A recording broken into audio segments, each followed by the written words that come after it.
So చెప్పండి అన్న, Congress party ఆకు రౌడీలకు టికెట్ ఇచ్చింది. జూబ్లీస్ లో ఒకవేళ కాంగ్రెస్ పార్టీ గెలిస్తే రౌడీ రాజ్యం అవుతుంది అని చెప్పి నేను కేటీఆర్ మాట్లాడుతాను. ఏం చెప్తాను?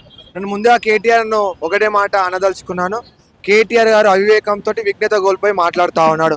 ఈరోజు రౌడీయిజం గుండాయిజం ఎప్పుడు గుర్తుకొచ్చిందా కేటీఆర్ గారికి? ఆ రోజు నవీన్ యాదవ్ గారి తండ్రి శ్రీశైలం యాదవ్ గారు కేసీఆర్కే తెలంగాణ ఉద్యమంలో కేసీఆర్కు దిక్కు దిశ లేనప్పుడు అన్ని రకాలుగా అండగా ఉన్నది శ్రీశైలం యాదవ్ గారు. అన్ని రకాల సహకారం అందించింది శ్రీశైలం యాదవ్ గారు. ఈరోజు రౌడీయిజం గుండాయిజం పేరుతో ఈరోజు నవీన వ్యక్తిత్వం పైన దాడి చేయాలనుకుంటున్నారు బీఆర్ఎస్ పార్టీ. ఎందుకంటే మన నామినేషన్ ర్యాలీకి చూసినాం ఎంత ప్రభంజనం వచ్చింది. అప్పుడే నవీన్ యాదవ్ గారి గెలుపు డిసైడ్ అయిపోయింది. ఆల్రెడీ జూబ్లీహిల్స్ ప్రజలు విఘ్నతతో ఆలోచిస్తున్నారు. జూబ్లీహిల్స్ ప్రజలు నవయువ నాయకుడికి నవీన్ యాదవ్ పట్టం కట్టబోతున్నారన్న ఒక దురుద్దేశంతో ఈరోజు కేటీఆర్ గారు ఆరోపణలు చేస్తూ ఉన్నాడు. ఈరోజు ఒక్కసారి తెలంగాణ భవన్కు పోయి ప్రచార రథం చూడండి. అప్పుడు కేసీఆర్ గారికి ప్రచార రథం ఇప్పించిందే శ్రీశైలం యాదవ్ గారు. అలా బిడ్డ పెళ్లి కవితకి అన్ని రకాల సహకారం అందించింది, అన్ని రకాల అండ ఉన్నదే శ్రీశైలం యాదవ్ గారు. అప్పుడు రౌడీయిజం గుర్తుకు రానిది, అప్పుడు గుండాయిజం గుర్తుకు రానిది కేటీఆర్ ఇప్పుడు ఎందుకు గుర్తుకొస్తాయని నేను అడుగుతా ఉన్నాను. మీ పార్టీలో హైదరాబాద్ అధ్యక్షుడిగా ఇప్పుడు పనిచేస్తున్నటువంటి తలసాని శ్రీనివాస్ యాదవ్ గారు వాళ్ళ మామనే కదా. అంటే వీళ్ళు రౌడీ అన్నప్పుడు తలసాని శ్రీనివాస్ యాదవ్ ఇట్లా రౌడీ కావాలి, రౌడీగాని చిత్రీకరించాలి కదా. దీనికి సమాధానం చెప్పు కేటీఆర్ అని నేను అడుగుతా ఉన్నాను.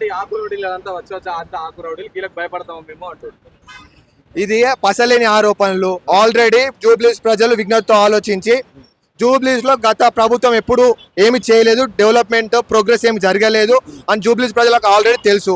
ఈరోజు జూబ్లీస్ లో నవీన్ యాదవ్ గారు ఒక నమ్మకం జూబ్లీస్ ప్రజలకు, ఒక భరోసా ఉండబోతా ఉన్నాడు. నవీన్ యాదవ్ గారి ఆగమనం రేపు జూబ్లీస్ ప్రజల సంక్షేమానికి సంకేతంగా ఉండబోతుందని ఆల్రెడీ కేటీఆర్ తెలుసు. కాబట్టి ఈ రౌడీలు గుండాయిజం అనే ఒక రాజకీయ వికృత క్రీడలో భాగంగా కేటీఆర్ గారు ఆడుతున్నటువంటి నాటకంగా మేము పరిగణిస్తా ఉన్నాం. అంటే నెక్స్ట్ 500 రోజుల్లో ఇటు కాంగ్రెస్ పార్టీ ఓడిపోతుంది, సో బీఆర్ఎస్ పార్టీ అధికారం రాబోతుంది, కేసీఆర్ సీఎం కాబోతున్నారు.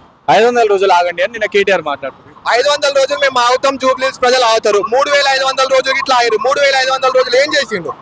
జూబ్లీహిల్స్ ప్రజలకు ఏం చేసిండు? జూబ్లీహిల్స్ ను అభివృద్ధి అంటే అద్దాల మేడలు రంగుల గోడలే కాదు. కానీ కేటీఆర్ గారు బీఆర్ఎస్ పార్టీ ఆ రోజు జూబ్లీహిల్స్ నియోజకవర్గ ప్రాతినిధ్యం వహించిన మాగంటి గోపీనాథ్ జూబ్లీహిల్స్ అభివృద్ధి అంటే కేవలం రంగుల గోడలు అద్దాల మేడలకు పరిమితం చేసిండు. ఒకసారి జూబ్లీహిల్స్ నియోజకవర్గంలో డివిజన్లు యూసుఫ్ గూడకు వండి, బోరబండకు వండి, ఎర్రగడ్డకు వండి, వెంగళ నగర్ రావు కాలనీ వండి, సోమాజిగూడ కావచ్చు, రేవమత్ నగర్ కావచ్చు, అక్కడ బస్తీల బాధలు ఎందుకు తీరాలి? బస్తీలో ఉన్నటువంటి ప్రజల బాధలు ఎందుకు పోలేదు?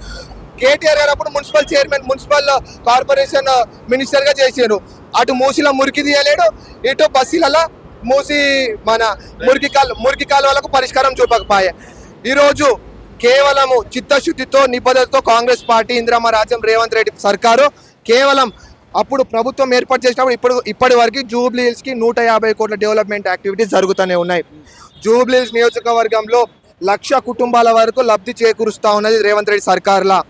నువ్వు ఉచిత 200 యూనిట్ల తీసుకో విద్యుత్. కేవలం జూబ్లీహిల్స్ లోనే మోర్ దెన్ 25,000 మెంబర్స్ కి 25,000 పైచిలకు కుటుంబాలకు లబ్ధి చేకూరుతా ఉన్నది ఇలా ఉచిత విద్యుత్ తోటి. అట్ ది సేమ్ టైం ఉచిత 500 గ్యాస్ సిలిండర్ కావచ్చు, ఉచిత 500 తోటి ఉచిత 500 గ్యాస్ సిలిండర్ అందజేస్తూ ఈరోజు కేవలం జూబ్లీహిల్స్ లోనే 19,000 పైచిలకు కుటుంబాలు లబ్ధి పొందుతా ఉన్నారు. గతంలో 10 సంవత్సరాలు నిరుపేదలు రేషన్ కార్డుల కోసం ఎదురు చూసినా ఉన్నారు. రేషన్ కార్డులు ఈరోజు అందిస్తూ భద్రత కల్పిస్తా ఉన్నది ఈరోజు తెలంగాణ సర్కార్.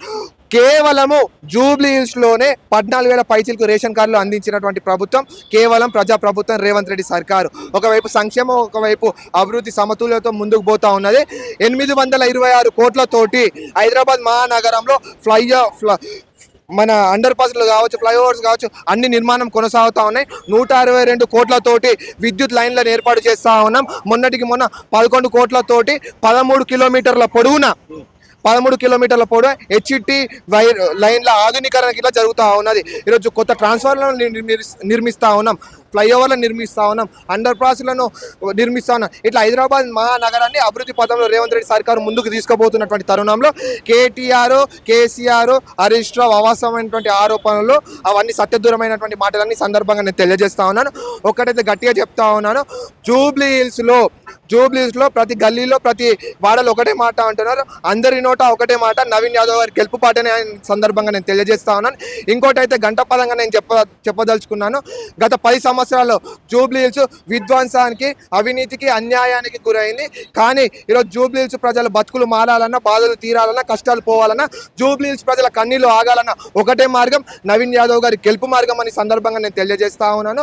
పటిష్టమైన ప్రజానాయకుడు నవీన్ యాదవ్ గారు జూబ్లీహిల్స్ లో ప్రభంజనం సృష్టించబోతా ఉన్నాడు. బలమైన అభ్యర్థి ఘనమైన విజయం సాధించబోతా ఉన్నాడు. అశేషమైన అఖండమైనటువంటి మెజారిటీతో ప్రతిపక్ష పార్టీలు ఎక్స్పెక్ట్ చేయని విధంగా అందనంత అధికమైన మెజార్టీతో ఇట్లా జూబ్లీహిల్స్ ఆపద్బంధుడు నవీన్ యాదవ్ గారు పూర్తి స్థాయిలో గెలవబోతున్నారని ఈ సందర్భంగా మరోసారి ఉద్ఘాటిస్తా ఉన్నాను.